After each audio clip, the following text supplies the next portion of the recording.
Yo, what's up, guys? As you can see, I'm already laughing. You know, we got David Behymer in the house. I say it right? Yes, Behymer. Yes, Behymer. Guys, it's Behymer. Yes. Everybody out there that's saying Behymer or Bayham or whatever the fuck we're saying. Behymer. I get it all. Yeah, it's not. Bamer. Just a bunch of Y's. Bamer. Yeah, Bamer's a good one. I think would go. I think that's pretty typical. All right, so our audio is working. Richie, check that out. We're trying to get everything right. Everything's good. We've been in here rearranging and all that. Even though it looks exactly the fucking same. Yeah. We did rearrange this. We tore it down and rebuilt it back. We did play musical couches. Thanks for coming on today, man. Dude, thanks for having me. This is awesome. Yeah, really like this. So David, he's a loan officer. And Let him tell. Well, I wanted to tell why I wanted him to be on. Oh, okay. So the reason that I have interest in you, and I've told you this before, is that your social media presence is top tier. You're really good at like doing TikToks and Reels and all that. So much so, I tried to literally hire him. I was like, bro, I know you need a side hustle. If I had the time, dude. Yeah, he's like, I'm too busy, getting these houses sold. But I'm trying. Maybe one day. But yeah, real great at social media. That's what made you stand out to me. And I just made a post about this a little bit back about how people in your line of work are always coming to me like, what should I do? I don't know what type of videos to do. What could we do? And like, you have figured that out, I think. Especially in this area, like your content is pretty top tier. Dude, I really appreciate that, man. Now I'll let you talk. No, yeah, I mean it's fun, man. It's weird because like when I talk to a lot of people about social media, the one thing I say is I hate it. Yeah. I cannot stand social media, and I feel like a lot of people that are like pretty decent or good at social media, when you talk to them behind closed doors, they're like, I cannot stand it because it's just, I don't know, like I was almost right before I got into lending, when I was kind of on the fence about like staying at my company when I was in multifamily housing before I got into lending, I was talking to my wife and I'm like, I'm either going to go into lending and I have to lean into social media even harder, or I'm going to stay at this job and I'm going to delete everything because I'm just like, I don't want it. I don't like it. It's just, there's just so much negativity on there, but no, it's fun. I mean, I try to make videos where it's like entertaining, but also try to be informative because it's, nobody wants to hear about mortgages. I know it's like the most boring thing you can talk about on the planet, but it's important. I mean, people who just rent for years and years. I helped a lady last year who she'd been renting the same house for 20 years. And the only reason why she decided to buy was because her landlord was like, hey, I want to sell it. I want to sell it to you for a discount. But like, there's so many people out there that just don't even think about buying. This lady had an 800 credit score, great job, great income. There's no reason why she needed to be renting for 20 years. Yeah. So it's the biggest decision probably in your life too, because it's like the biggest purchase usually. Saying something like that, is it dependent on tax bracket? If renting is no, I mean, so this couple, the couple that I helped that was renting for 20 years. I mean, I don't know how long they've been making the kind of money, but like the husband was making 6 figures working for like Delta. She was like recently retired, but she made, good money her whole life. I just don't think they ever, I think a lot of people get comfortable and they're just like, oh, well, I mean, I pay this guy this much in rent and it's never changed, or, maybe he's raised it very little over the years, but it's just like I think it becomes comfortable and people just don't even think about it. So the only reason I was asking is because I watch a lot of, I guess maybe financial influencers, like for example, like Grant Cardone or whatever, that type of bracket, and they all say that purchasing a home is the dumbest business move you can make, and they all rent their mansions, and they all rent their, multiple vacation homes. They're in position to do so. No, that's what I'm asking is like, is it at a certain tax bracket or a certain, wealth income, is it smarter to just rent something that you don't have to maintain necessarily? I think that's where it's like, I think I get what you're saying, where you're going with that. And I do think it's like, at a certain point, like you don't want to upkeep the yard. You don't want to upkeep anything. You just want a ball and mansion to come home to, and you don't want to think about it. So I think that, but like at the same time, these people do own rental properties, and they own rental properties. They own multifamily housing, like they own. So maybe for them as like a personal because maybe they can write it off, right? Yeah, and probably. And maybe I don't know if you can. I don't think you can write off rent. I would imagine. I think that what they're renting is completely different from like a common family. Like if you're telling a common family, hey, you should just be renting, buying a house, a bad investment. You got to pay taxes. You got to pay for upkeep, blah, blah, blah. Well, their renting is going to be a shitty apartment with nothing. Versus Grant Cardone can take his money and go rent a palace that's like a home. Well, and then it's like, okay, he gets like bored. He gets bored with that mansion, and now he wants to go. He's like, all right, well, I have this cool mansion in Florida. Now I want to go move to Cali, or I want to go move to Texas. Like, it gives them that flexibility to just pick up and leave. I've seen him talk about that, and I think that he's also talking about, like, if it's not, you shouldn't go buy a house as, like, your way of making money. So, like, if you're buying a home, you're buying it. He said that, like, if you're buying a home for you to live in, okay, that's fine. But, like, he was saying, basically, you know, buying up rental properties and stuff. He's saying that's, like, the worst way to go. Huh. That's interesting. Yeah, I just didn't know, like, you know, some people are cool with renting forever. Yeah. And it's and it could also be a thing that he just wants less competition out there. Because, I mean, what is that? I saw a stat, and I'm sure I'm going to butcher it, but it was like 80% or 90% of all self-made millionaires got that way because of real estate. Like it's one of the best. I tell people that all the time. I'm like, if you want to get rich, you have to own real estate. Yeah. Like there's no other way unless you get lucky or meet somebody. Yeah. Every other industry. Hard work don't fucking work. It doesn't anymore. You're right, man. It doesn't. Every other industry is dependent on a place, not every industry. That's. But I mean, no, I would agree because it's like, I mean, if shipping, if tech's moving to Texas, guess what's coming in? An influx of people who now have to work at that job, and that's why we saw Austin and Houston absolutely blew up in the real estate market during COVID because everybody was moving out of California into cheaper Texas, and now it just blew up the market. I remember seeing videos back then where an open house had like people just lining the block to get in and out. Like it's just. So, I mean, I think pretty much all industries kind of start with real estate. Like, where are people? I mean, they're not putting in Amazons in the middle of, you know, Stanton, Kentucky. It's that's where the Red River Gorge is. That's where people go to travel. So it's like their real estate market. Employees. Yes. Yeah. So it's. Why hasn't the Red River Gorge expanded? Why hasn't there been a billionaire come into Red River Gorge and make a fucking I would say the people that own it are holding that shit. Well, and that's so my wife and I, we go down to the Red River Gorge like pretty frequently. I mean, we haven't as much since we had our daughter, but we used to go down like every spring and summer, almost every other week. We were going down there to hike. And I do know there is like, I don't know if it's a guy or if it's like a conglomerate business, you know, some kind of institutional investor, but they are trying to do like a golf course. Like they're trying to put it like resort style. Almost the guy owns Paragon Realty. Oh, yeah, he's doing. I remember when we were out at that event. If you look at Paragon's new logo, it looks like the Red River Gorge logos that are down there. It's the same guy made them. Yeah. Pull it up, Jamie. I'm not bullshitting you. I know the Paragon owner, David, and I've worked with Joe a lot, and he was telling me about it, that guy is a partnership with Paragon, and he's expanding down there, doing all that stuff that you're talking about. Yeah. Like if you go down there, you'll see their signs. They're awesome artworks. They look like that, you know, like kind of, you know, rivery type. Yeah, they're trying. Holy shit! Did you pull it up? Wow. Yeah, no, it is crazy. So I mean, they're definitely trying to expand down there, but I think 1 acre. I think the buy local 1 acre down there. Dude, it's hard. Nobody's selling probably. Yeah, they are down there. Yes, they are. They are. There's a lot of fucking shit for sale down there. I don't know why no one's buying it. It's. I don't either. I'm going. And it really depends because anything that's like a halfway decent deal is just a cliff. Like I saw a listing there the other day. It was $40,000 for like 8 acres, and it was literally just. Yeah, but look at it was just a mountain. Yeah, but bro, look at Covington Hill. Yeah.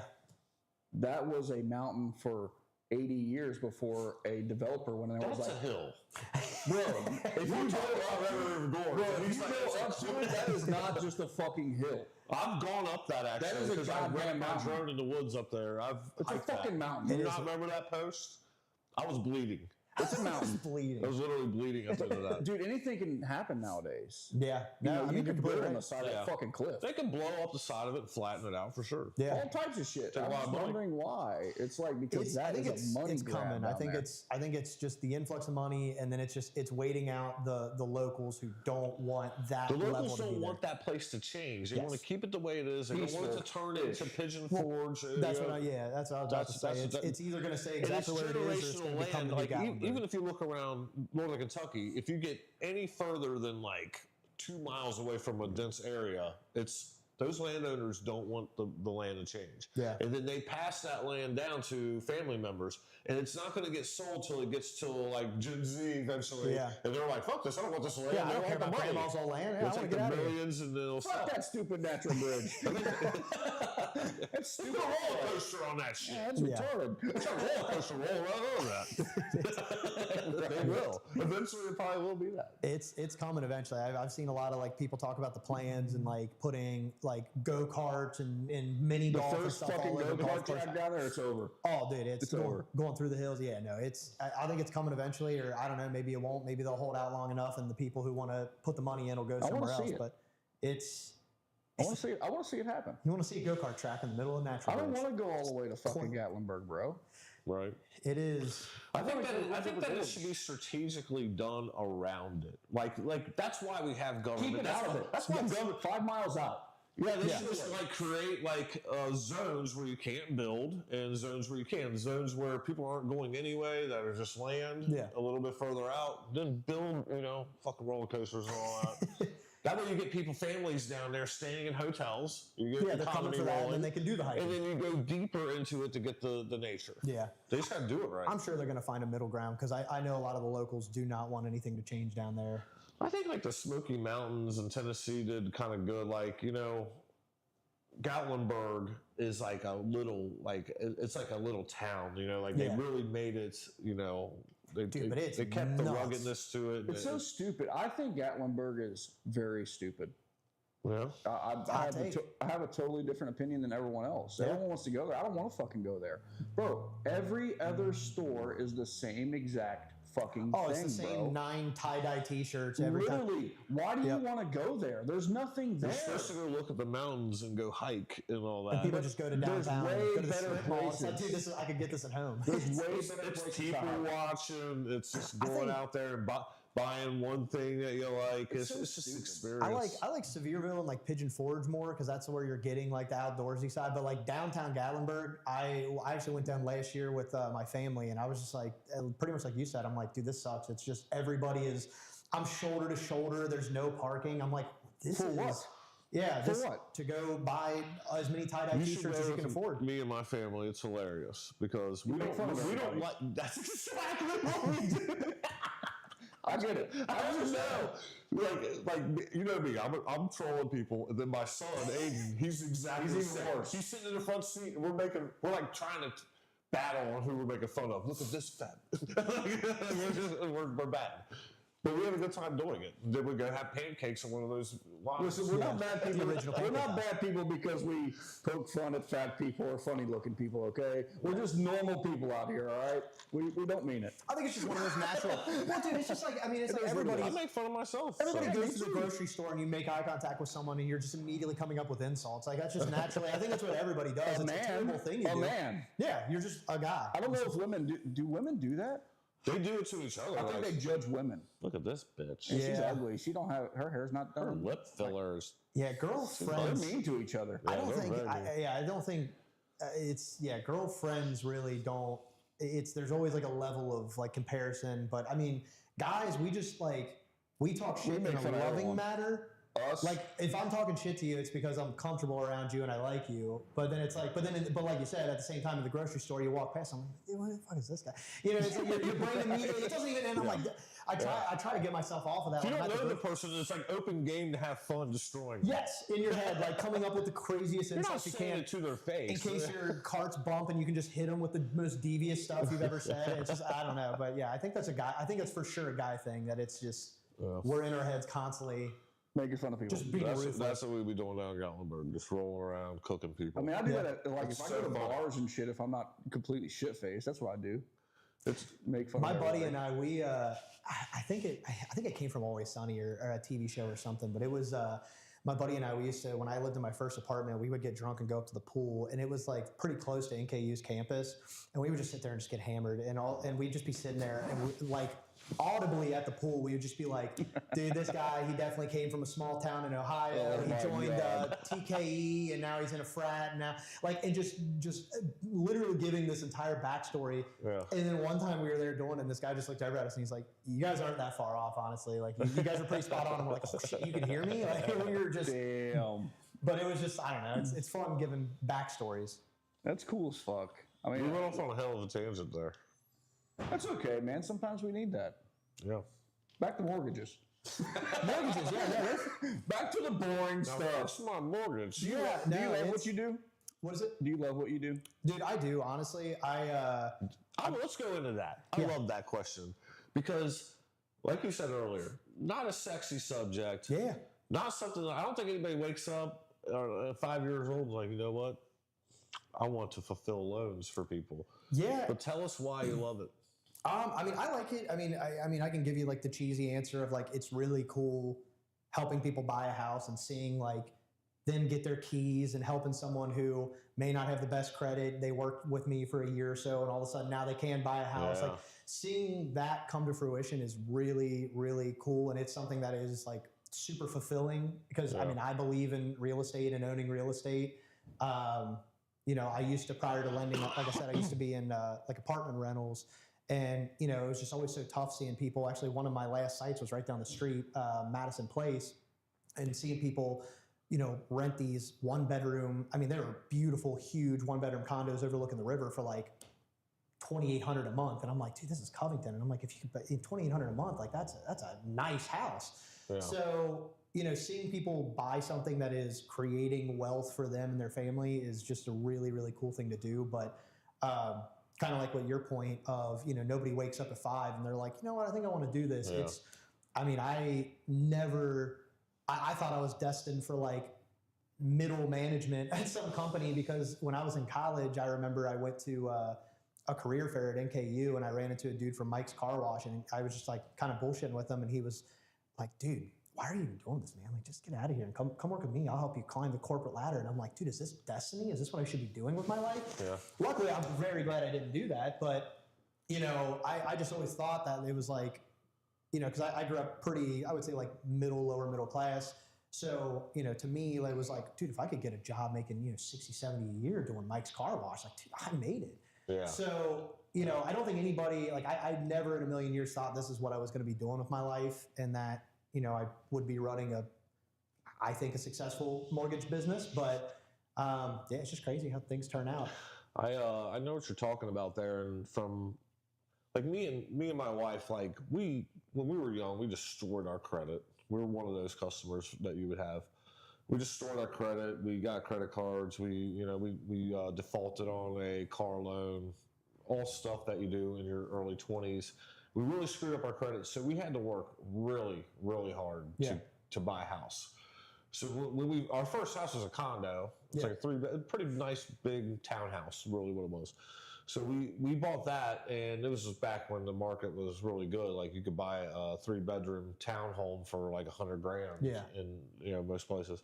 So we bought that, and that day of buying that thing, after all of the hard work of building back our credit, which is literal hard work of paying bills back, right? Yeah. It's like working your ass off, 12-hour days, just trying to get the money to pay off those things, to bring your credit, watch your credit score go up an inch every day. And then all of a sudden you see it come back down. You finally get to that point, and like it is a joyous fucking thing when you rate things in your life. You're like when you see your baby get born, stuff like that. When you get those keys, so being on the other end, causing that and helping that, it has got to be fulfilling for real. I know it sounds cheesy, but definitely. No, it's really cool. And like I thought, you know, I've been doing it for going on 6 years now. I thought like, you know, when I went to my first few closings, because I try to attend all of my closings, I just feel like you should. If, you know, you're trusting me to get you this far, I want to see it all the way through. Yeah.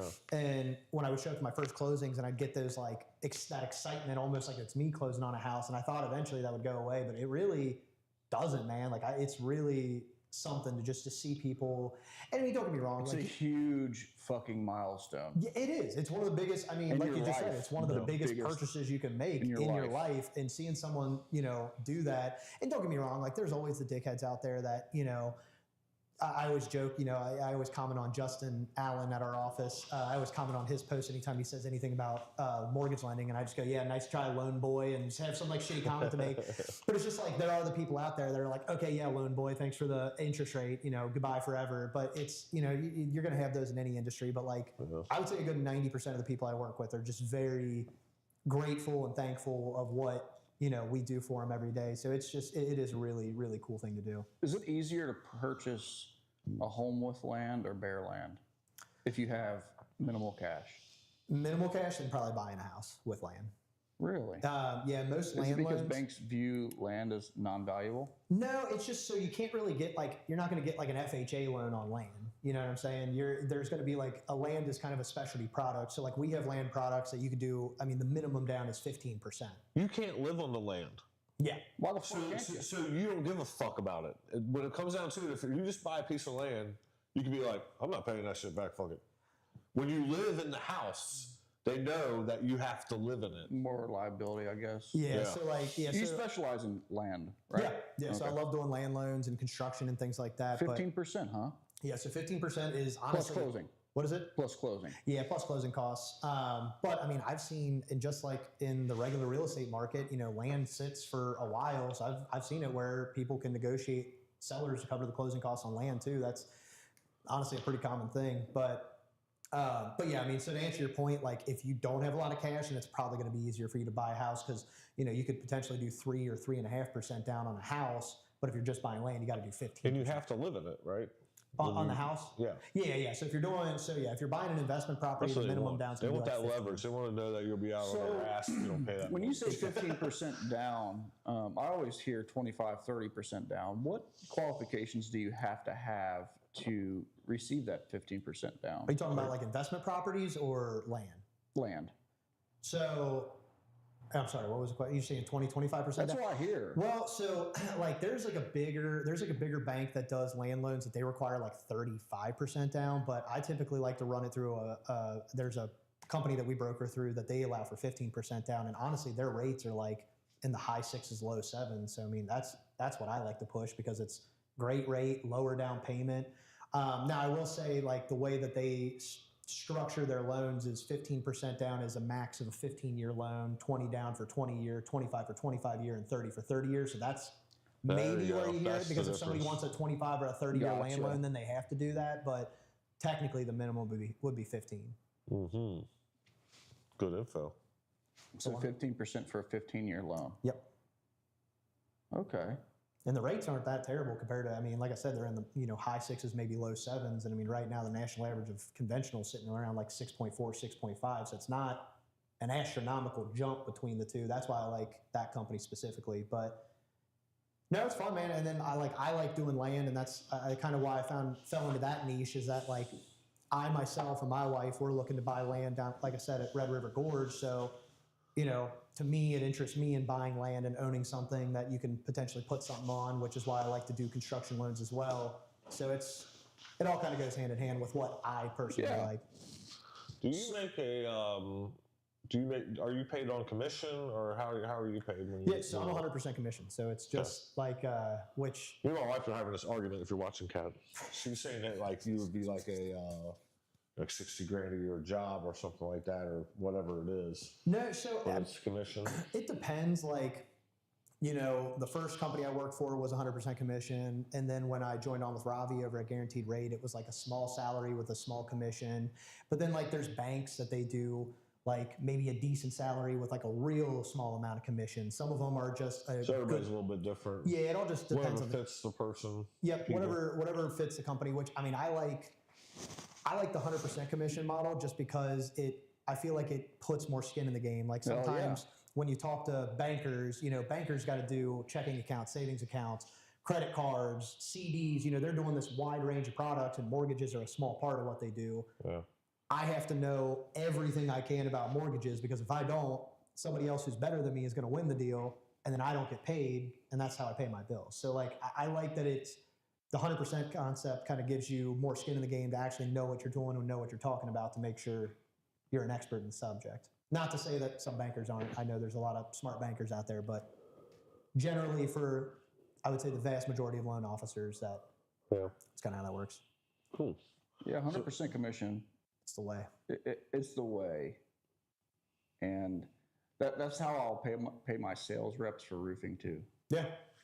Because if you want money, behind it. if you want money, go get it. I'm not giving it to you. The person that gets the salary plus some commission, that person is a little bit easier. They're the person that's there when someone calls. Yes. They're the customer service person. Yep. You're out there hunting. Yes, I like to hunt for my food. You're on another level. You're like, I gotta make this happen. Yeah, it becomes almost like, I always say, like when I first got into sales, it's almost like a video game. Like you get like when you hit that next milestone of your career, and like, you know, when I first started, I barely did. I think I did 11 loans my first year, which was, I mean, it was enough for me to survive at the time. But like when you hit that next milestone, where, you know, when I joined on with Ravi, I tripled my business, and it's like, oh shoot, I just feel like I leveled up, even though I really, in the grand scheme of like high producing loan officers, I was nobody.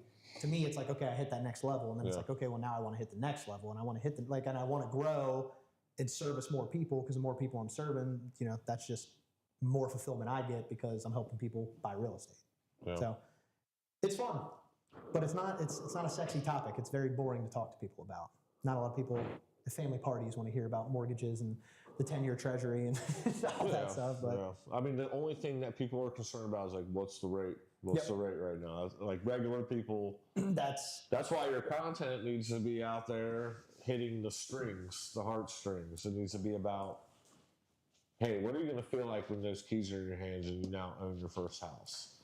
And that's the strings. That's one thing that, you know, and Ravi's definitely been on me about that more. Like, you need to tell more stories about like what gets you out there. And it's just, and I don't know, I run a fine line of that, because it's like, I'm kind of a weirdly private person that it's like, I wouldn't like if someone was like, oh man, this guy came to me, he had shitty credit, and I turned his life around, and it's like, this dude's talking about me. You gotta get permissions and stuff. Yeah, so it's like, even if I leave names out, it's like, to still, if I'm talking about someone and they're like, they kind of feel like it's them sitting at home, and they're like, wait a minute, I just bought a house.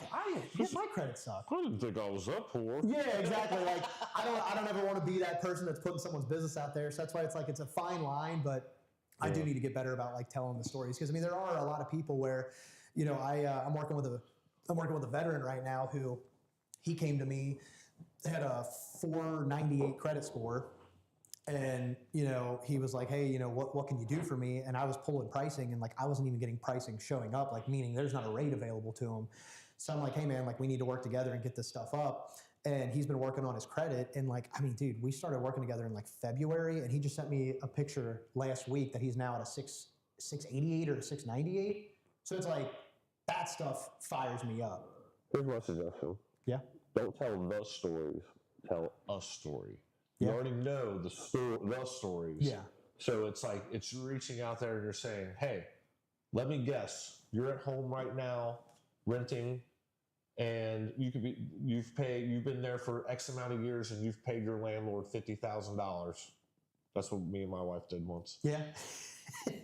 We realized that we added it all up. We paid these guys $50,000 to live here. Dude, it's sickening. If we could have saved that money, we could have put it down on a house. Like, wouldn't you rather feel like, you know the stories, right? Yeah. To paint the picture for them. What's it going to feel like when you own the house, when you have your own yard? Yeah. When you get to paint your walls the way you want to be, and paint those stories. You get to have the German Shepherd. Those stories. Yeah. Tell those stories at an advantage, because you know them. You don't have to like talk about their story. It's just, everyone wants that same story. Yeah. It's the same story on the other end. It's I have my own spot. Yeah. No, that's a good idea. Kids, if I want to paint the wall pink for my daughter, it's pink. Yeah. You know? No, that's a killer idea. I need to, because it's like, I do start to run a little dry, and I'm sure you notice, like, when my content, like, I'll post videos 1 to 2 times a week for like 3 months, and then I just fall off the cliff for the rest of the year. Like, I'm pretty bad about it. Like I said, you're great at doing it, for sure. You're great at making it funny and stuff like that. So, like, that's one avenue that you're good at. So that's the one that you're probably always crutching on. Yeah. Grabbing something that's viral and twisting it to you. Yep. That's literally what I do. Then do you add another type of video hey, this could be you. Did you want this piece of land? Yeah. I can get you in this land, and you can build your dream home. You can have this, you can have that. I'm going to drive straight to the office after this, and I'm going to hit up Claude, and I'm going to be like, write me a script talking a story about... Plug this podcast in. Listen to this podcast and make content for it. Whatever the guy in the middle was saying, give me 10 video ideas based on what came out of his mouth. Yeah. It's cool. They grew up AI. I know he loves bringing up ears this perked stuff. up. Yeah. So it's a hot topic on every podcast. How are you using AI for your business? So I use it a couple different ways. So like I tried to be a little more. I just switched over to Claude recently, just after hearing a bunch of different real estate people talking about it. I don't think I use it to its full potential because it's like our industry is so heavily regulated. I'm like almost nervous to get into certain things. But what I mostly try to use it for is so I just added last year. I brought a guy onto my team who I've been trying to help grow him and his business. And then we just hired a new LOA for Robbie and I, who's actually one of my really close friends.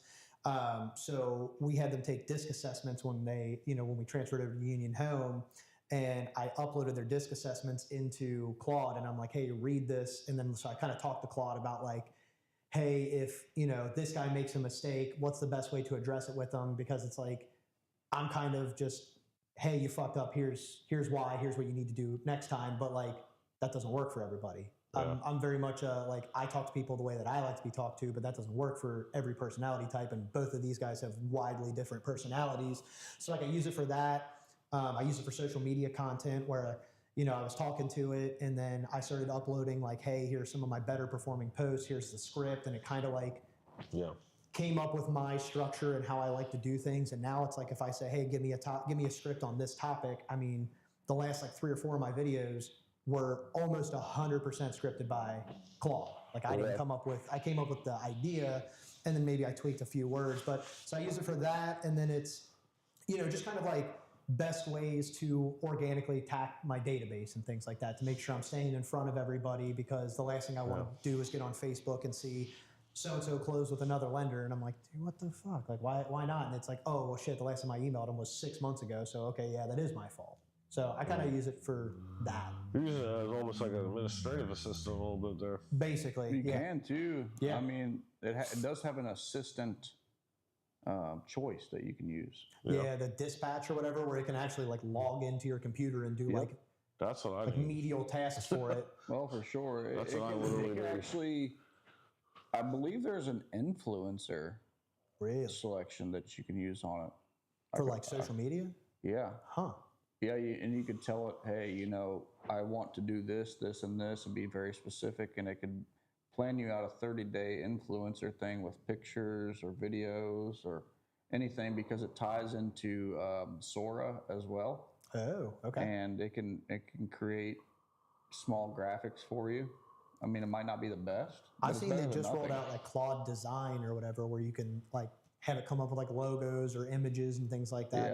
Yeah. So earlier you guys were talking so much shit about ChatGPT. It's been able to do that stuff. Yeah, well, unless you're like you, it can't do that stuff. Yeah. Because when you log in and say, I need a logo for this and this, it's going to create some bullshit. Yeah. If you're going to sit here for 2 hours and argue with it, it will make you a logo finally. Yeah. That is good. I know how to call because I'm a graphic designer. Claude is like, so you know how ChatGPT will make you the same style of logo over. Everybody has the same fucking flyer now. Yeah, and that's because it's doing that. Yeah, fucking quit making those stupid ass. Oh my god, bro. Yeah. Those are fucking terrible. I hate them so bad. Everybody has the same If I see you posting that shit on your page, I'm never coming to your business. The fonts, the animations around it, fucking stuff. It's like all the same flyers, different industry. That's how ChatGPT saving money. No, yeah, and that's just keep this style going for I would be curious if you tried out Claude Design. Like Claude you is thought about it. Field actually, and it's the way I don't even get the industry. That's why I kind of asked you the question, because I've noticed only for pictures. No, it's not like everything in there. Does videos, pictures, and I think it does. I think it might have Claude in it now, but it's a collection of a bunch of different AIs for creatives, all built into one platform. Huh. So it'll even do an auto. Like I can give it a prompt. You press auto. It'll pick the correct engine to do. because engines do different for things sure. Yeah, better. there's different like GPTs for everything. Yeah. Yes, different engines are better at different things. Like, so ChatGPT, I honestly have more luck with building a logo on there than I do on some of the things I can do on like Higgsfield. Yeah. I think it might just be prompting and stuff like that. But yeah, it's every industry seems to have different usages. Yeah. For AI, like I use it for enhancement. Like a lot of people are like, "Oh, AI is going to put you out of business." It's like, no, it's made my business better. Yeah. Because if somebody wants a night shot of their house, I don't have to drive back to their house at night. Yeah, you can just I roll it through there, and it spits it out, and then it's done. It's crazy. I mean, and that's what like I know it's like a super corny thing that's especially said in real estate, and I've seen like memes about like every like the worst realtor or lender on your Facebook is constantly saying, but it is true. They say, AI is not going to take your job, but the loan officers, the realtors, the people out there that are using AI and using it correctly, they're going to take your job because that will be true for a long time. Well, not a long time, but probably, hopefully, the rest of our careers. Right? I hope at least until they roll out the robots that have the AI in them. I need at least another good 5 to 10 years. Just a lot of blue collar people are always joking about that, and I see them online like, "Yeah, let's see AI turn this wrench," and I'll post a ChatGPT picture of a robot doing it. Well, and then then like what is it? Elon Musk was like investing in that one company that was 3D printing houses. It's like, let's see ChatGPT do this. It's like it's already doing it. It's there. It's crazy. It's already happening. Yeah, I think it's a good few years out from like really taking that. But I think it was the CEO of NVIDIA came out like last month or the month before and said like the next generation of American millionaires are going to be plumbers and electricians because those are going to be like one of the last things. Yeah. And I was talking to a local electrician, and he was saying that it's like I'm going to butcher stats because I'm just talking out of my ass here, but it was like for every 5 electricians that are like retiring or getting out of the industry, they're only getting backfilled by like one new kid getting into the business. So it's like it's such a high demand field that I'm like I could see it because once those guys all get out of here and there's such a small pool to pick from, dude, name your price. Yeah. Sorry, replacement electric's off. Yeah. That'll they show up like, okay. Yeah. Hey, I need this outlet replaced. All right, that'll be $70,000. Sorry, it's just call somebody cheaper. You can't. Right. Yeah, it's crazy, but no, it's fun, man. I think it's hilarious that for like the last, probably when we were in high school, all of us, from that time up till now, everyone was pushing everyone so hard to learn computer coding and go to college, and now all those are fucking eliminated by AI, like right off the rip. Well, dude, think about how hard they push it with MySpace. MySpace was, hey, code your own page the way you want it. We were like coding to make your page the way you wanted, make sure that you had the famous logo dropping from the background, just all that shit. And then, like you said, it's now AI can code everything. My buddy works for Nucor. He's like kind of climbing the ranks of the IT field there. And he is literally the stuff that he's building all with Claude to like elevate their IT department. It's insane. Like just how many uses you can do for just everything. He needs to be paid more. He's making a good amount, and I think it's just going to keep going pays up. Well. They pay very well. It's one of the best companies I think around here. You can but they work so fucking much, bro. Dude, he's pretty much a 9-to-5er, man. It's really? But he goes home. IT. Well, but he goes home and then he's like coding because it's like a passion project of like rebuilding their IT from the ground up. Like it's really cool what he's doing. But yeah, AI is insane. I think also people underestimate how lazy people are. Like AI will assist me when someone can use the AI themselves. Like we were talking about logos earlier. Someone can get on ChatGPT and wrestle with it for an hour and make their own logo themselves. They don't need me anymore. But yet they still call me. Yeah. Because they don't want to get on AI. Oh, 100%. They don't want to deal with it. When you're arguing. All the people, there's like a whole boomer generation and a lot of Gen X and all that that really just don't want nothing to do with getting on computers and doing shit. Oh, yeah. That we now get to charge them the same price for a logo and get it done quicker and easier, increasing our profits. Well, there's something to be said about hiring a professional to do the work. I can, when we ended up converting it to a rental, but when we were listing our house, I work in real estate. I've seen a million real estate contracts. I know I could have represented myself as a, quasi realtor. I know a lot of agents are going to love hearing me say that, but I work in the industry. So like, I know how it works. I know how to write up a contract. I've seen a million, KREC contracts. I know what it's like. But when it came time, I hired a realtor because I'm like, dude, I don't want to deal with that. I have a full-time job. The last thing I want to do is go home. And I'm like, it's becoming like more of a time thing because they've worked us to death to keep it alive that you have to outsource stuff. You can't do, even if you can do it yourself, like cutting my lawn, as simple as that. Like I can cut my lawn better than anyone, but I have front gate lawn care do it because I don't have time to do it. Dude, I need to be focused on my job. Getting that time back is worth it. Yeah, it's how much how much is your dollar per hour? Like if you divided what you made last year and down to what your hourly rate is, are you seeing a return on your investment to cut your lawn? How much is your time worth to mow your lawn? It's, things like that. I still I'm losing money if I'm mowing my lawn because I could be inside closing a deal for thousands of dollars. And meanwhile, I'm out there doing a $50 job. Yeah. Oh my gosh, that was crazy. That's probably my truck. I wonder if the mic, I was gonna say, I wonder if the mics picked that up. That was loud.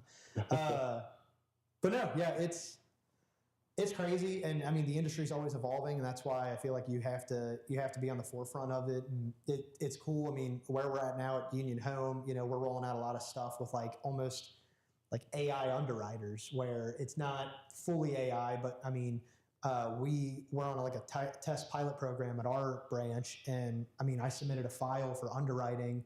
And within an hour and a half, it came back fully underwritten, done. All we were waiting on was title and the appraisal work. And I get to call people and say like, hey, I know your closing's in 30 days, but you're completely underwritten in an hour and a half. As soon as title and appraisal comes back, we can close whenever you want. So it's like, I see where they're starting to implement it. Speeding up the process of buying a house, which is a ridiculously long process. Especially if you're self-employed. Self-employed, it's fun. But I mean, there are starting... Fun. Great word. It's it really depends. Like I try to help a lot of self-employed borrowers. Like there was one guy I helped last year who he came to me, owns a very, very successful business, but as you guys all do, you write off no money. Write off all your income. I think it showed on paper he made like $40K a year, even though really he made like $300. Right. Which I get it, dude. Hide the money. I don't want to pay Uncle Sam anything more than I have to. But what I like to do with self-employed borrowers is I'll show them the calculator that I have to use for like conventional financing. I'm like, hey, look, I'm not a CPA. If I was your CPA, we'd both go to jail. Take this calculator to your CPA and show him that these are the categories I can add income back in. If you can't put write-offs in there, okay, well, I did all I can do. But there are a lot of programs now that are starting to be a little more self-employment friendly. Ravi just closed one last month. It was a P&L deal. Client owned, I think it was like a cookie shop or something, made just insane amount of money, but on their tax returns, they didn't make anything. What we were able to do is we got a P&L filled out by our CPA. He signed off on it, gave us a copy of his license showing, hey, I am a real CPA. I'm not just her brother.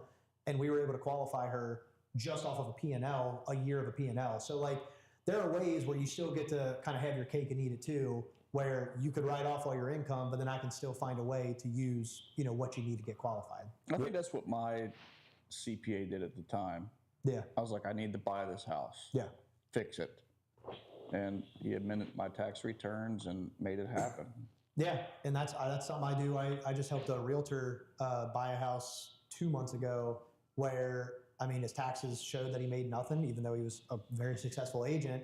And we got on a 3-way call with me, him, and his CPA, and I had his file pulled up, and I'm like, look, he has to make this much on his 2025 tax return, or he can't buy the house. So, like, how do you got to do it where he's still, not getting screwed by Uncle Sam, but still is making the money that I can prove to Uncle Sam he made, and let's meet in the middle, and we're ultimately able to get it done. But, like, that's the thing, man.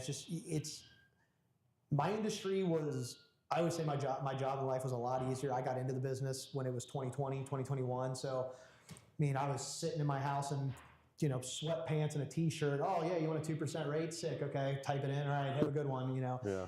And I think it made a lot of people lazy because then when the rates started moving up to 4, 5, 6, 7, almost 8%, They had no skill. They had no sales skill. They don't know how to sell answering phones before. Yes, and it got to the point where a lot of people. I mean, by the year, in every industry. It does. It's as soon as real estate agents got exposed real bad. Oh yeah, that's the agents that got licensed, they could help their cousin buy one house, and then all of a sudden, they had to start really negotiating for things. And you're losing out on offers. You get exposed very, very quick. I'm wondering. So I seen this advertisement from a roofing company the other day, and it says, "Purchase a house and receive a free roof." How the fuck are they doing that? It's some sort of scam. I don't think it's a scam. It's shuffling money around somehow. I feel like they're building it into the loan somehow. So the only way the agreement. Yeah, I mean, the only way that you could really do that is if you're selling a house for less than it would appraise for. Because lenders, like traditional financing, we can only lend to what it's worth. The contract or the appraised value, whichever's lower. So if it appraises for 360 and it's actually, the contract's 350, we can only lend 350. If it appraises for 340 and the contract's 350, okay, well now we can only go off the appraised value at 340. Right. So really it only works if you're rolling it in to say I'm selling you this 360 house for 350, and then on the back end we're going to build in this concession to go buy a new roof because that's where that extra 10,000. But that's the only thing I can think of. But I've never. Was that local or just? I think it was national. It was somewhere else. Yeah, I'd be very curious to. I'm very curious. Well, and it could be. I mean, it could be a thing where just like how a lot of these production builders own their own mortgage company, and that's how they can offer a 5% interest rate when rates are sitting at 6.4, 6.5% right now. But if you go to Dries Fisher, D.R. Horton, and they're saying, hey, our in-house lender can do this, they're really they're okay to take a bath on one side of the business because they're keeping it all in-house. So they're getting the business and they're making the money. They're making money somewhere because hey, if I'm the builder and I'm the mortgage company and possibly also the insurance company and the title company, okay, well I'm getting this huge pot of money. All right, I can take a little hit on the lending side because who cares? That's probably the least paid of all of them. So it's that's how a lot of those companies do it. You'll take the hit there because you're getting the sale here. So it could be as simple as maybe I don't know if that was a builder agreement or if it was a brokerage. Maybe that brokerage owns the roofing company and that's why they're doing it because, man, if I'm getting 3%, it could be a private equity. Yeah, if I'm getting the 3% commission on the buy side to do this, okay, well yeah, I can write off a $10,000 roof because 3% of 400,000 is 12. I'm still making money. I don't remember last time I seen a $10,000 roof. Really? Yeah, I mean, I don't. Not anymore, man. Really? Yeah. Fuck no. Even the cheapest roof, on a basic, let's just say, I don't know, an Oak Brook. Everyone knows where Oak Brook is. Yeah. You're $20,000. Gosh. Yeah. It's absolutely ridiculous. Every month, if not every month, it's every quarter. There's a 6 to 9% increase on material. Gosh. On asphalt. The inflation's out of control, apparently. It's when it will stop is when people stop buying it. Yeah. Because they will keep inflating shit until people stop buying it. Well, yeah, and it's the same thing that landlords do. A price cut. And then they'll have they'll have so much product that they'll just push it off into the ocean somewhere and bring out new ones. That's what they literally do. It's fucking crazy, man. I watched a whole documentary on this. You know how we're sitting here every year man, they come out with a new car every year. Did they really sell all the 2025s? They didn't, and they pushed them all off into the ocean or put them all out in the forest in a different country. I just don't get how that's... I watched a whole documentary on it. It's crazy. I don't get how that's cheaper or more cost-effective than just saying, hey, we're going to sell last year's model for half the price. Problem is that if you start selling last year's model cheaper or something, then you're not selling this year's, and then it's the people on the line building it and keeping that running. It's keeping that economic machine running of people coming in and doing it. Until they've replaced everybody with robots, that's what it'll be like. They'll only produce what's needed then. I'm wondering what it actually costs to make a vehicle. To make a all-in vehicle. All in. I want to know what it costs. We'd probably be disgusted if we found out that answer. It would probably be disgusting to know. That maybe is why they can push shit off into the ocean. Just costs nothing. That's what I'm telling you. Yeah, they're making so much hand over fist that it's just like, dude, I don't care if I push this Honda Civic into the ocean. They have to keep their economy of their business going. They have to have those employees keep showing up, even in corporate. Even in the corporate side of it, you got a whole board sitting there. You got marketing. You got all these people that their lives depend on this thing. If you just stop the line because you already got enough cars from last year, people they're not gonna have a job. They're not gonna make money. They're gonna quit. And then when the line needs to be started again, you don't have anybody. I mean, fucking Ford had thousands of vehicles at Kentucky Speedway during COVID because of a chip. Oh yeah, sit there for years until they got the chips. It's crazy. So what, like thousands, bro? Logistically, how are they doing that? Are they like putting it on like a freighter in the middle of the ocean and just dumping it? Because I'm like, surely they're not just rolling it. I found a documentary name. I'll send it to you guys. Send it to me, I think it was on Amazon or Netflix, one or the other, and they were just showing how much just regular product that they dump off in the ocean. You know how like you guys are doing the pallets or whatever. All those guys are doing the pallets. That's just shit that's been returned. Yeah, you got all these guys out here reselling stuff from most of it. That's just returns. They're only fucking with the returns and they're selling us. There's stuff that's never sold. That's just getting. There's forests filled with cars, like Amazon, like forests in different countries. Like, can you imagine hitting up a country that's like third world that have just no money? Yeah. Like, hey, we need 1,000 acres to drop this shit off. Here's your money. Drop 100,000 Grand Cherokees in the middle of your forest. Yeah, it's out there. There's cars from like the 70s out there that were showing like just sitting there, brand new basically. And you can't get they're brand new, but they're not. You can't get them back over here. That'd be crazy. No title, no information. They don't exist. They're skeletons. Yep. They're burying them, throwing them in the ocean. I'm just talking about cars right now. I'm talking about everything. Yeah, there's that everywhere. Yeah, every single industry that's mass producing things, they have to keep mass producing year round to keep people employed. So funny. Keep it moving. I watched a YouTube video. You know how when people were purchasing toilet paper during COVID? Oh yeah. I was watching a YouTube video about somebody who worked at Charmin, and they had to buy or lease multiple factories to hold storage back from the stores. They were doing it on purpose. Oh, yeah. They were producing more than they could sell because they weren't releasing it out to the public to create a demand.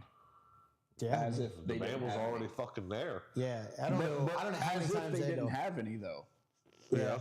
So that's why the pallets were running out and people were freaking out.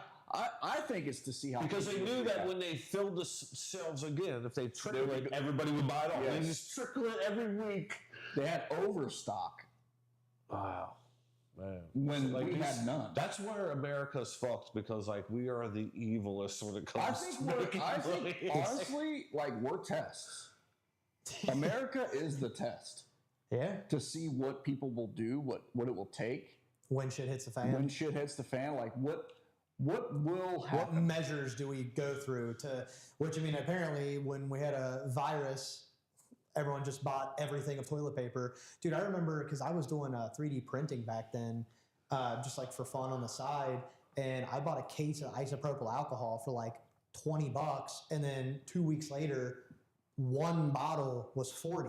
So I just sold half myself. I'm like, dude, my whole printer and everything is paid for now, all my materials, and I still have as much isopropyl alcohol as I need for the prints and everything. Like it's everything went crazy. Which is kind of what we were talking about before when we're like, dude, the money's out there. You can get anything you want. There was, I seen like maybe 4 days ago on Twitter, there was a verified congressman, a Democrat congressman. I don't fucking know who it was.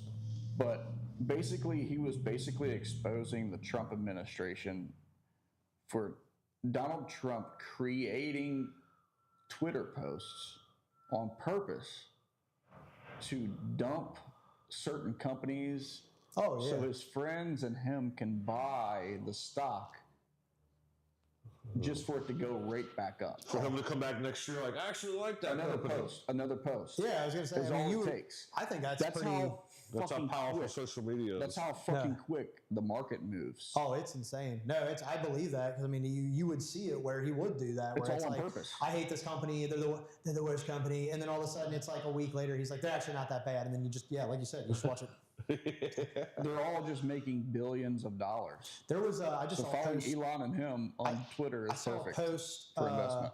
I saw a post this morning that was talking about how somebody did a $930 million short on oil 14 minutes before they announced to the public that we were doing peace talks with the Middle East. And it's like this person just made trillions probably just a short oil for 15 minutes. They come out, we're working it out. Oil drops, and then this dude made a killing. Did you see where one of the $930 million, I think. That's executives probably sold $30 million worth of shares of Spirit Airlines a week before it went out of business? dude. There's always there was a What is insider trading? that. What is it actually?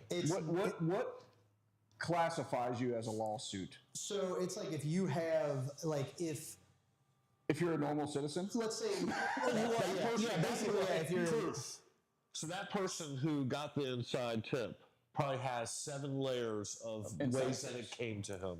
yeah. So Well, he's not. it's like if your gonna be parent wrong. Maybe works he for. doesn't even know.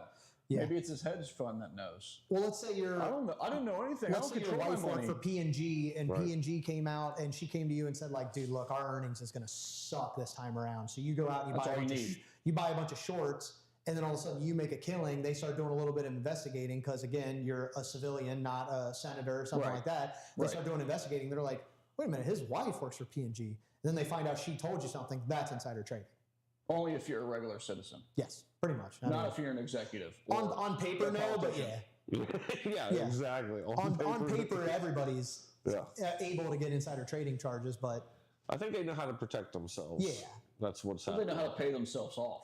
well, what is it? Isn't it like Nancy Pelosi's husband and Nancy Pelosi have like more than double outpaced the S&P 500 for the last like 10 years? And it's like There's a whole app built on following her Following them, trades. yeah. What is 30 days late?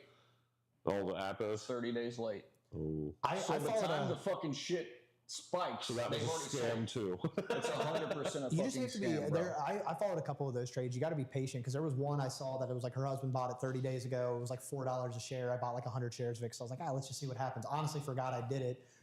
Came back to my account a couple months later, and all of a sudden it was like $12 a share. And I'm like, yeah, I'll sell that. Like, so I mean, it's some of them you got to be a little more patient on, but yeah, it is lagged behind. But I think there are some paid services that are like a little more up to date. I don't know how up to date, but it's all corrupt. I man. It's think- awesome. I think- That's the beauty of this country. You can do that kind of stuff. There should be Smart should be enough, a way. and you go hard enough. If you can get protect yourself the SEC should make it a law where if you buy something, it goes public immediately. instantly, yeah.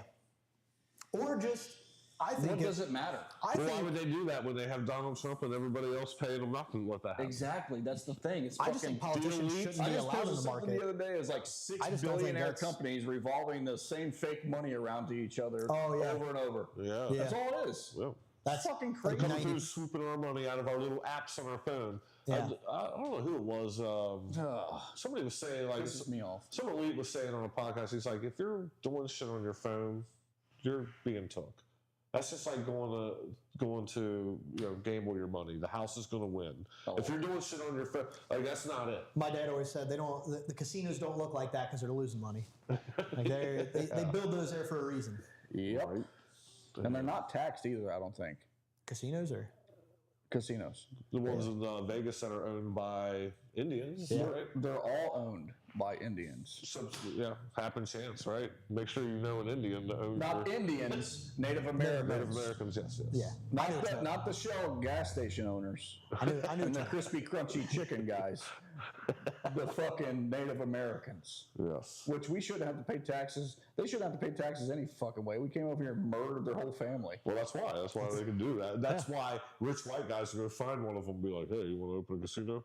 I have the private land. equity is coming in. Yeah. I actually own the land where Yeah. your casino needs to go, but I need those taxes. You know what I mean? So rich white people are getting it anyway.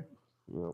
Fuck. Figuring out. Yep. This is That's a good. America. This is a good podcast. This is actually the first time I think on a podcast that we went this far off the rails. We went completely off the rails. I think it's good. People get to know your personality because that's what they're going to do when they're out there picking who I want to work with. Well, and that's what who I want to talk to every day on the phone. And that's the biggest thing that and we talk about this with a lot of like our newer LOs and stuff. Is that's like everybody complains if like the Third Federal or the Guardian Savings beat you, and it's like, well, why don't we have the lowest rates? It's like, dude, there's never a company. There's times where we beat Guardian Savings. Like no company can guarantee they have the lowest rates on the market.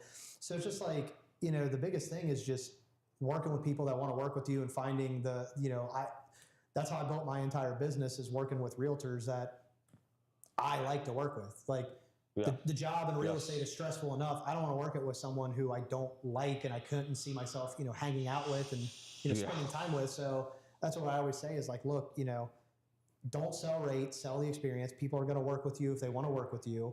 Be the expert because trust me, 9 times out of 10, strategy beats rate, and that's the biggest thing because I like that. Third Federal can offer a rate that's a quarter better than me, but if I'm explaining how you can get out of your debt, because instead of taking, if you're selling your house, instead of taking the whole 100K pot, let's just say, and slapping it on the new house, maybe you take 50K and you pay off $50,000 worth of high interest debt. Okay, yeah, Third Federal is maybe a quarter lower than me, but I just helped you save $800 a month in credit card debt, and now your only debt is your mortgage. So actually with me, my strategy saved you more money. So it's all about learning people's situation. But again, like I said, there's always going to be the rate chasers out there that call me, hey, what's your rate? And I always like to have fun with them. And I'm like, well, what's your credit score? How much money do you make? How much are you putting down? What rate do you want? My rate sheet goes to 4%. Do you want to pay fucking 10 points to get that rate? Or do you want to get a rate that's more realistic that when the rates do come back down, you can refi into that, 4 or 5%. So it's strategy is always going to win, and that's just what I try to explain to people. But I wonder why there's not billion-dollar companies out there like that have cash reserves of billions of dollars that are like, fuck all these banks. Our rates are 3%. I think that's what a lot of these builder lenders do. They're just sitting on so much cash because I've seen places advertise at 4% interest rates, and it's like that doesn't exist right now. And it's funny when I get people calling like, oh, well, so-and-so. They got their own cash reserve to do their own loans. Yeah, so-and-so's in-house lender is offering 4%. Can you match it? And I'm like, well, dude, if you're building with that production builder, you're going to go with their in-house lender because nobody can touch that. Like, just get that rate and run. I think it's only mainly builders because of probably the stock of houses that are available. There's like nothing. Yeah, no, people especially in like 300K range. Oh, it's flying off the shelf. You build a good if you build a solid $300,000 house, but the problem is nobody's really building those. Well, no, because you got $295K and invested into a 3-month or 4-month project. Yeah, it's fucking stupid to do. Yeah, unless you're doing 10 a week. Yeah, there's no money in it to have that many moving parts. $5,000 profit is. Well, that's why these production builders are just buying up whole farms and putting 300 houses in and just getting in, getting out. I wish people understood, and I wish I wouldn't get a cease and desist to tell how shitty these fucking houses actually are. I was gonna say, I thought you were gonna name drop a builder. I'm like, I'm not going to got me on the edge of my seat here. I'm not going to name drop a builder, but we all know. Yeah, we all know who I'm talking about. Yeah, they're so fucking bad. Yeah. They have no insulation. They have no sheeting. They have no plywood. They have the shittiest roofs. They have the They're just shittiest. Trying to throw it up as quickly as possible because people keep buying. And that's like you said, it's going to be that way until people stop buying them, and then they start to have to. It's so sickening that these people are spending their life savings on a fucking zesty cracker box. Yeah, because that's literally what it is, cardboard. It's crazy, and I don't, kind of like what you just said before, I don't think it's ever going to stop until people stop buying it. I also think it should be illegal, completely fucking felonious to build a home and offer a 1-year warranty. Yeah. That's a fucking crime. It's if I put a roof on your house, you get 10 years of workmanship and labor. That's nice. 10 fucking years on one product? Well, things go, why are you offering 1 year on a the biggest Because investment. they know all the problems are coming at year 2. Yeah, exactly. They've done the they've done the math. They've done the math on the life cycle of They know when the shoot, if we do service calls 2 are coming. years, it's gonna And ruin us. the salesperson's really good. And we're going to give you a 1-year warranty. Anything goes wrong, we'll come out and fix it. That sounds great. Oh yeah, on paper you're like, dude, absolutely, this is the greatest deal ever. And then I would never buy a brand new home with a 1-year warranty. yeah. That's so fucking dumb. I would rather buy a 30-year home with no warranty. It's like a 30-year-old home. Yeah. Oh yeah. Because it's already That's probably about the point. 30 years ago. It's already 30 years fucking old and it's still standing and everything is good. But it was probably made better back then. But too. why should I buy a brand new home and get a 1-year warranty? That means the very next year shit starts breaking. I have to start coming out of pocket. Yeah. For something that I've already came out of pocket for. Yeah. No, it's my first house. We ended up converting it to a rental, but it's 130 years old up in Park Hills, and I would always joke, I'm like, dude, because we had we tried to sell it, and we had 2 different first time home buyers back out like within a week because they were like, oh, it's old and there's a crack in the wall, and it's like, dude, this house is going to outlive all of us. Crack's been there since year 1. Yeah, it's going to be there. I lived in there for 8 years. That crack never moved, never got bigger. It's not just moving. part of it. You know, I didn't patch it, but like, this house is solid. It's, it's true. They really don't build them like they used to. Because I mean, a lot of these houses you just see within the last 5-10 years just absolutely falling apart within. I watched my grandparents' house get built. It was built by Arling House, and it was built well. It's like solid, like brick house. Yeah, brick, Arling House is one of the better builders. They're a good one. Still. Yeah. And that's what it is. I mean, it's people want a house, and they know deep down that it's not being done, to the correct measure, but they need it for that price. So When you're buying not even 300. What do these builders start at? Around 500. Oh yeah, they're at 500,000. When you're purchasing a $500,000 home with a 1-year warranty, and you can go down the street of Berea, Kentucky, and buy a single wide trailer with the same warranty, what the fuck does that tell you?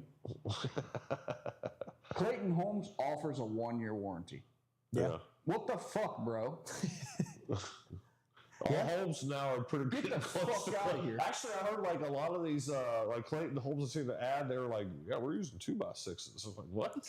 Well, dude, I mean, when you know at the end of the day, they're all using the same contractors too. It's probably, Clayton Homes is probably using the same contractors as half of these production builders. I mean, they can say they don't, but like they're all calling the same.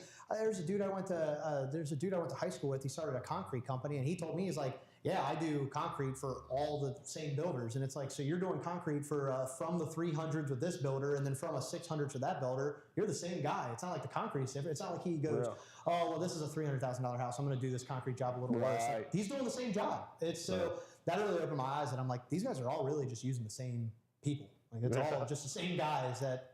So I think the biggest thing with building a home, I mean, I think it all just boils down to how much you stay on top of them during the process. And yes, they hate that. And they hate it. But they hate it, but which is exactly why you need to do it. And it's funny. And I'll be a shameless plug for a realtor, but like that's why I ended up building a house in 2024, and we hired a realtor, and like it let my wife and I go in and just be focused on, holy shit, we have framing up now. Oh my God, we have drywall. Oh, look, that's where our kitchen island's going. Like, we got to focus on that. And then he was coming in either with us or right after us. And he was like, hey, did you notice your pantry's supposed to have a outlet and it doesn't? And I'm like, didn't even cross my mind. Didn't even care. Like, I was just so enamored at the fact that I exactly. Like the homeowner is just like, I'm going into houses, and then like the house I bought, and then I get there and I notice all this bad shit after I moved in. After you move in, when you're first there, you only see the good. We were so excited to see everything. We're like, oh my God, this is going to be our daughter's room. This is our room. Yeah. Like that's all you're emotionally caught up. Yeah, but having our realtor go in, shout out Adam Cron, having him go in behind us, and he was like, hey, did you know they messed up all this? And I'm like, didn't even notice it. And then he's firing off an email like, hey, can you guys get back in? Here's pictures. Here's this. Here's exactly where it is. Here's the data points. Here's the email where they told you, hey, they wanted this instead of that. Like he was just calling them out. And I'm like, and it's free. I'm a buyer. It doesn't cost. I didn't pay him anything. That's a good agent, man. Yeah, no, I don't understand. It's so funny to me when I hear people say like, yeah, I'm building a house, but they have a so-and-so builder has a rep. Like, why would I hire an agent? I'm like, well, the rep works for their company. The agent works for you. Yeah. And the company's You going to have pay no your agent. representation if they're just going to. Why would you hire a lawyer if you're getting sued? It's the same fucking thing. Yeah. They need to work for you. Well, Exactly. And like you said, the advantage in that, and all of our agents are loving this conversation. Oh, right dude, now, it's right? I shot it from the rooftops. I made videos about it where I'm like, dude, if you're building a house, like, don't think you're saving money, because that's the thing. All these builders, They don't charge you. It don't come out of your. they're already building in, and they can say they're not. I don't know, but it depends how honest you get somebody. They're building in a realtor because they know 90% of people are bringing a realtor to their house. So it's already baked into the price. They're not giving you a 3% discount. If you don't bring one, they just make that extra 6% on the house. Yeah, they don't care. They're building in, coming back and fixing shit too. Oh, 100%. So that's why I'm like, get a realtor, have them babysit for you. So that way you get to go in and just enjoy. Hire a general contractor. Yeah. Hire a general contractor to go in. Nothing would ever get done then. Hire General contractors insanely hate every other general contractor. Hire a GC. 100%. $40 an hour. Every 20 minutes, Just you go get in a and call. shit on Just see what everything. they're doing over there. Make sure they're doing their job. Yeah, just go in there and babysit them. That's so fucked. Yeah. Rich is available for this job. Yeah, if you need. $40 an hour. You know how bad that would be? The house would not be built in about 20 years. Yeah. That would breach contract then. Yeah. People want their house even if it's broke. That would definitely breach contract. Like, I don't know if hiring a GC would breach contract either. I'm sure, dude. These builders are smart. They got lawyers. They have stuff built in Definitely there. bring an agent. You will trust our builder. Make sure that agent's doing something. Though I think that's where my fear would come. Like you have an agent that did that. And there are a lot of agents that they'll walk you in, they'll do the selections, and they'll walk in and, hey man, sweet, you made 3% for nothing. Yeah, so I mean, and that's like, I mean, what we talked about before. I can't even remember. We've been so all over the place if it was before we went live or not. But like, that's where it does matter hiring a good agent, not just somebody who got licensed so they could sell you that one house. Right. Hiring somebody who's been doing it for a while that are going to negotiate and know what to look for. Because like, I mean, I've worked in single-family rentals, multifamily rentals. I used to work for a property investor and help them with clean-outs and flipping houses and turning apartments and stuff. Like, I used to do all that. So I felt like when I was building a house, I'm like, dude, I know what to look for. But when you're walking into your house, all I'm focused on is, oh my God, this is where my daughter's room's going to be. This is where my room's going to be. Dude, I think about, we're going to have Christmas here in this living room. That's, my brain immediately shut off. It was just all emotions. My, technical brain shut off. So that's where it pays to have somebody who really is an advocate. And like I said, they're already building it in the price. Why the fuck wouldn't you hire them? Yeah. You know what I'm really confused about? When I first started my business, I did a few roofs for a major builder. One, actually. That's all it took. But I had to submit a bunch of paperwork, insurance information. They had to make sure I was legit. And when I drive through these job sites, I see the contractors that they're hiring. And they're, in my eyes, probably not the most legal people in the world. Yeah. I'm wondering how they're getting this done. I saw when I was building our house and I would see certain trucks pull up and they're just contracting out to a company and they just trust that this company's carrying the insurance and that this company is now liable to where if they find out that half the people in there were... So it's like a Richie. Yes. They're hiring a Richie in the beginning. Then hiring... And then I'm hiring the not so legal guys. You're bringing on whoever, but at the end of the day, I'm sure they have crazy contracts involved that say, if we find out that your people are illegal, felonious, stealing stuff, breaking stuff, that you are completely liable for everything that you and your company fucks up because you are saying, I'm responsible for these guys. They're saying, I'm responsible for you. So they're always passing that liability. What's the saying? Oh, forever. Shit rolls downhill? They probably never lose a lawsuit. No. No. They have probably one of the best lawyers in the world. Yeah. Oh, yeah. That's so fucked, man. Everything is to fuck the lower and middle class. Yeah. Every single thing out there is to fuck the lower and middle 100%. class. Yeah, it's and that's... It's how I feel like it's always been. But I feel What about my rates? It doesn't matter. You're getting fucked anyway. Just buy the goddamn house. Yeah. Can you afford it? Buy it. Just buy it. Get out of fuck. Well, that's, I mean, like renting, it's, you know, I hate all the like stupid taglines of like divorce or, you know, and marry the house, date the rate. I hate all that stuff. I hate did you know your interest rate on renting is 100%? But I mean, it's true. Like you're not getting anything out of that. At least, okay, yeah, you're getting a, 6 whatever percent with me, but like end of the day, you're building something. I remember when buying is always cheaper than rent. Well, when my wife and I, when we bought our first house, it was 2018. Bought it for $156, and now, I mean, the PVA, Kenton County, tried to send me a letter a couple of years ago, like, hey, your house is now worth $310. I'm like, no, it's not. It's a 2-bedroom, but like, that's what the market is saying it is. But it's like, that's something that if I would have rented for that whole time, I would have lost out on because I would have missed the whole 2020, 2021 boom where house prices just did this. So that's why I'm like, it doesn't matter what you buy or when you buy. You're not going to time the market. So just get in when you can afford it. And then you're going to build wealth for yourself 5, 10, 20 years from now. No one can time a COVID. No, oh God, no. It's a once in a lifetime opportunity. And that's the problem that everybody. What are you waiting for? And you'd be amazed still to this day when I get the calls. COVID was 6 years ago. Still, I get calls. My uncle refied, a couple years ago, and he got a 3%. Well, how long is a couple years ago? I was like 2020, 2021. I'm like, well, you realize that was 5, 6 years ago now, right? Like that's long gone. It'll never, ever hit 3% again. Unless like World War III hits or COVID the sequel, I don't think it'll ever. It'll never. And honestly, I don't even think then because 6 and 7% high, dude. No. In the 80s, it was fucking 19%. Right? Yeah. But houses were like $5 in a box of Cracker Jacks, so it's like But so was minimum wage. Yeah. So it's one of those things where I think a healthy market, and we started to see it way back in February, right before we started bombing Iran. February 27th, we were sitting at 5.99% was the national average. Dude, people were coming out in droves. I've never seen so many applications just coming in where people wanted to buy a house. And then started bombing Iran. By that Monday, we were 6.25. By that Friday, we were 6.6, 6.7. Now it's kind of coming back down, but like a healthy market is mid-high fives. That's a good, healthy real estate market. Buyers are coming in. Sellers can justify giving up their 3.2, 3.5% rate. That's my biggest issue. Yeah. I can't come off that. No, it's my insane. payment's lower because of that. I can't even get But how much lower? Oh, if he went from 2, 3% to a 6, 7%. No, it's probably like $1,000 a month. Probably. It depends on the loan, but yeah, I mean, it can damn near double your payment to go into something like that. We're talking 1,000 or more. So just an interest. Yeah, just because of interest. Well, and mortgages are so racking the payment up.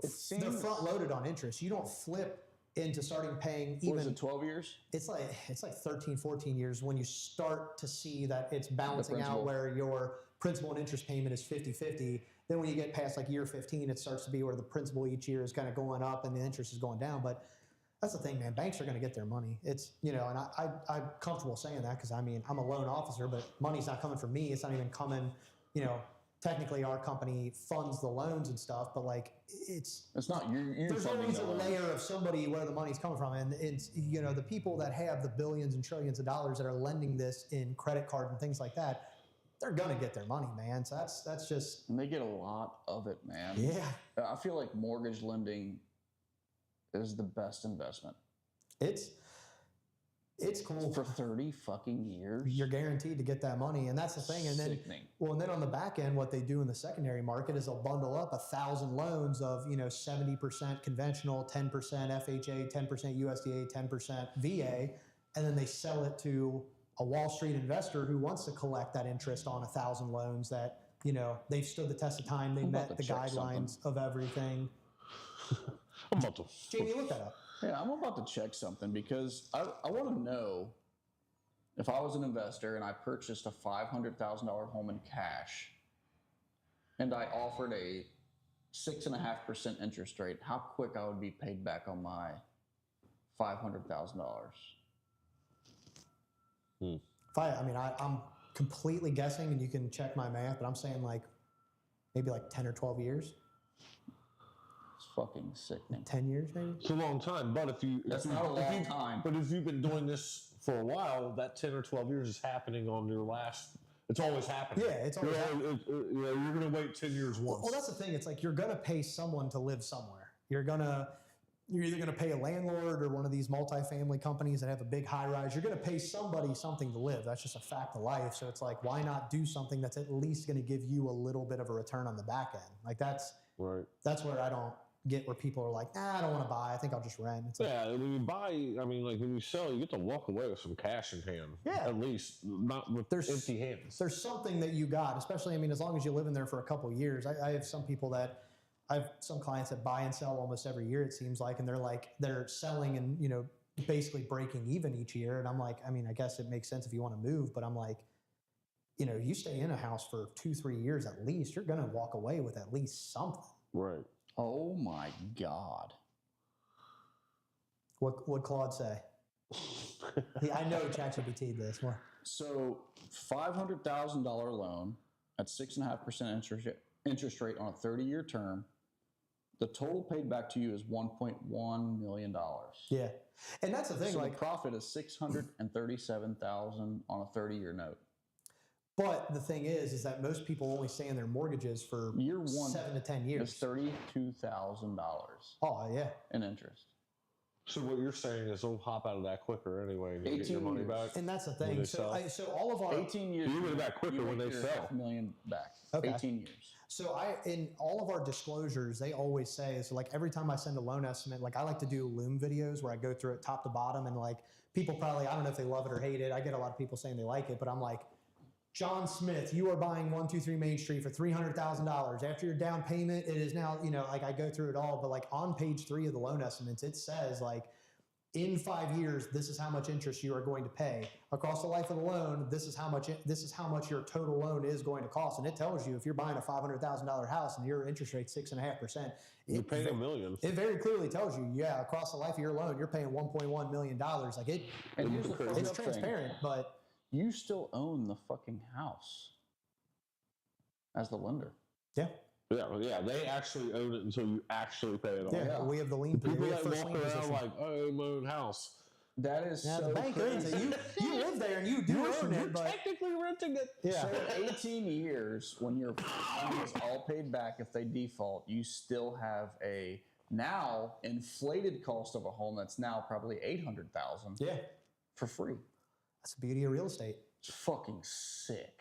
Monopoly. Imagine what BlackRock is over here doing. They're like, steak.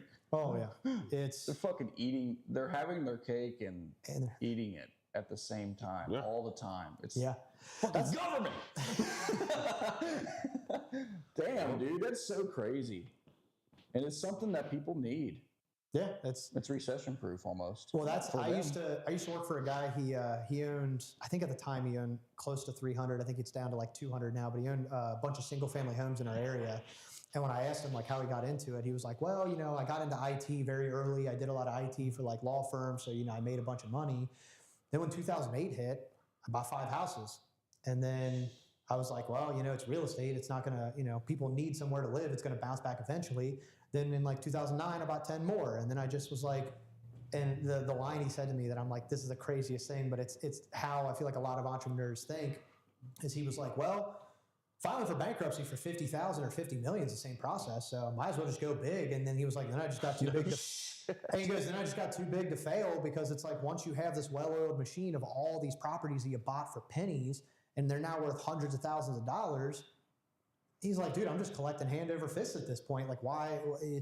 I'm too big to fail. What? I mean, as long as, and he does a lot of Section 8 stuff where guaranteed 80-90% of what he's collecting in rent is guaranteed by the government. First of every month, you just get a large lump sum from the U.S. Department of Treasury or HUD saying, boom, hey, here's $40,000. Thanks for renting our apartments to these people. And it's crazy. That was a really weird. Even more crazy is, you can go to the Section 8 or HUD website and type in the fucking address and see exactly what they would pay. Yeah. So before you even buy the property, yeah, you can see exactly what. Yeah, you know your numbers. That's what they want it to be that way. Oh yeah, Yeah, they want you to do this. Yeah, because you're gonna have to do the management of it and all that. They're only dealing with the money. They don't want to deal with all that of it. No, it's crazy, and that was Wild. That was a really crazy college job to have. There was a lot of times where the guy that I work for, he would accept like partial payments, and so like people would come in, they'd owe us $3,000, and they're like, "Hey, I can't pay this, but I'll pay $1,500." I'd call him up, and he's like, "Yeah, take it," and I'm like, "All right," but then he's like, "But then the problem is because they're still behind." People would hand me their last like $1,500, and then I'm turning around and I'm like, okay, thanks for this $1,500 in cash that we're for whatever reason accepting. Here's your new eviction notice. You got 7 days to get out, or 30 days to get out. And it was just so crazy. And I'm like, the whole time I started bringing a gun to work because I'm like, dude, imagine all you would have to do is, hey, Quentin, I just brought in $1,500 to Richie. I know he has it. I'm gonna go in. You're gonna watch my car pull out. You go in and say, give me all the money. I know he's got $1,500 at least in cash in there. Because dude, I didn't have a safe. I just put it in my desk. Like that was a very crazy job to have as a 18, 19-year-old. Sure. Yeah, that's a lot of money to be in charge of. Period. Dude, I saw a lot of things in that industry. People who would when they were getting evicted, filling closets full of diapers, pouring concrete down toilets. That was a fun one. Yeah. Pouring Quikrete mix down the toilet. Yeah, it's a fun industry. I saw this one guy, his rent, which this is like, probably going against Section 8 because I do think it has its purpose and it can help people. But like I saw a guy who his portion of his rent, Section 8 paid like $900 a month. His portion was like $9 a month. Dude would come in once a year, pull out a lot of hundreds, and he's just like, all right, I'll see you in 2 years. Like, all right, man, sure, whatever. Like, it's just, I'm 19. What am I going to do? Like, it was a really odd job to have at 19 years old, but. Right. Jeez. That's cool. We covered a lot. We did. We covered a lot of ground. Thank you guys for having me. This is cool. Yeah. No problem, man. Any closing statements besides spirit animals? Yeah, spirit animals. I'm not prepared this time. You got one? You've been sleeping the whole time. I have not. I've been yapping the whole time, trying not to talk. I try to keep myself not talking so the guests can talk. I'll just talk in a wall, dude. I'll just keep talking. Are you saying, like, what is our spirit animal? Yeah, nobody knows about spirit animals. They don't watch the whole podcast. Because they don't watch the whole podcast. At the end. Who watches the whole fucking podcast? We'll figure it out when someone comes on. They're like, I'm ready for spirit animals. Yeah, motherfucker, give it to me. I'm an owl. Yeah, we after speaking with you and getting to know you, we just for fun at the end of every episode we do a little spirit animal. Who do we think you are? I'm getting a lot of bird from him. He's a bird. What type of bird? He's a bird. He doesn't want to be social though, right? It's gonna be crazy if you call this because I said it under my breath over here, and I'm sure the mic picked it up. But if you come where I said it's going to be, then I know it's true. It was. Is it a fucking duck? Now all he's thinking is a duck. Man, you're really thinking over there. Yeah, I'm really going hard. Because now that I'm on the right track, that he said something, I didn't hear it. I didn't hear anything about it. I didn't hear anything. He's a vulture. No, I'm just kidding. That's crazy. Damn. That's crazy. I don't know why, but that feels offensive. By now, it's fine. It's about to be up to 7 in the house. Take the 8. You can always do finance later. I'm fucking dead. That's why I brought you on. I'm waiting for this moment. And I laughing like that. Funny. That's funny as fuck. He's a bird, though. He's some sort of bird. He's going around. He's going around. He's being social when he's got to be. He's a parrot. Parrot, okay. Yeah. All right. Parrot, kind of like a salesperson, right? So a salesperson sits down with somebody. They try to mirror them. They try to say whatever they say. Okay, yeah. I can get that. I'm just going to go with that. You think he's a sales guy? I try not to be, but I know I'm in sales to a degree. I don't know. My approach to sales is just like, dude, if you want to learn, come to me. Say your thing so we can figure out what Birdie said. I want to know what Birdie said I missed. What? I didn't. He said bird. I said one, yeah. You missed it. Man, I really don't know. I'm stuck too. I didn't think about this at all. We went so far. I thought about it this I don't know morning. I was like, I gotta come up with a spirit animal. It's always the fucking same. Well, a lot of times entrepreneurs and stuff like that, but he's a little bit different. That's why his is harder. We're not able to just grab one of those simple, he's a lion, he's a bear, he's a wolf. Those ones are easy. I feel like golden retriever, man. You've said that 90 times, so yeah. I have not. I'll take that. Yeah, you have. I've said it quite a bit because I'm gonna make a fucking. I'm gonna go back and find it every time. Hopefully, AI can find Make a compilation. Yeah. Golden Retriever. 30 of the 50 podcasters. You're like a golden retriever. Anyone ever tell you that? I said an owl. An owl. I don't know. I was shooting from the hip. I did hear you say that. What the fuck's wrong with me? I didn't think you guys said it. I heard you guys say spirit animal, and I'm like, if I gotta say it myself, I'm an owl. And you guys were like, what are you? And I'm like, you guys have to. Okay. Yeah. I was getting bird though, some sort of bird for some you would have reason. said an I'm owl. going to golden retriever just because of the. If I was to need a mortgage, I would come to you because of the trust. Like Trust. You that. put. I don't know. You put off that trust aspect that you're not trying to fuck anybody. And I'm not, man. It's You're almost too technical to fuck someone. I could tell you're genuine. Yeah, I appreciate you're that. genuinely here to help and stand by their side. That's why I like to be. And that's what a golden I like retriever that. is. I was thinking golden retriever because I'm like, man, if I ever whenever You're there's nice. I mean, you're a nice person. It seems like, and like it's just. anytime there's ever like an along with issue on a everyone. file, I'm like, oh man, like fuck. I want to cower. That's why I was like, golden retriever. That makes sense because I'm like, man, I do really get sad when like problems arise on files, and I'm like, hey, that is kind of like a golden retriever. Like happy when things are going good, but like ears down, tail between my legs. But You I like feel that. for the people. I like that. Yeah, no, I mean, I genuinely do care about what I do and who I do it for. I really like it. That's good. Well, dude, thanks for bringing me on here, guys. This was really cool. Yeah. Tell the people how to get a hold of you if they're wanting to deal with a good guy like you, a good owl. Yeah, so I'm on pretty much all social media is at Loan Officer Dave. And then, I don't know if you What's your TikTok? at Loan Officer Dave. At Loan Officer. All of your handles are the same. Yeah. Good. The only one I couldn't do was Facebook for some reason. So I think I'm like Loan Officer Dave UHM or something. Yeah. But I mean, if you type in, I've got a pretty unique last name. If you type in my last name, you're going to find me pretty easy. I think if you Google just David Behymer, not even anything about mortgages, I'm pretty sure by now I'm like the first thing that pops up. So, but yeah, if anybody ever needs mortgages or just wants to pick my brain, I got people who just send me articles of like, hey, what does this mean? And I like translating. I like knowing this kind of stuff. So. Yeah, you seem like to solve the problems. Somebody comes in, I want to get a house. It's always a problem. You're like, let me figure out how to do it. It's like a puzzle. I like to figure it out. And I like how you said, like, somebody else might have, a lower rate, but I'm going to look at the whole thing and break down. You might end up saving more money because of something else I figured out. Yeah. It's a pretty common thing. All right, folks. Cool. This is a Make Your Move podcast. This is what we do. We bring on people who are making their move. If you are getting ready to make a move, you're going to need a loan. Here's your man. Yeah, I like that. Good tie back. David Behymer. David. What's his name again?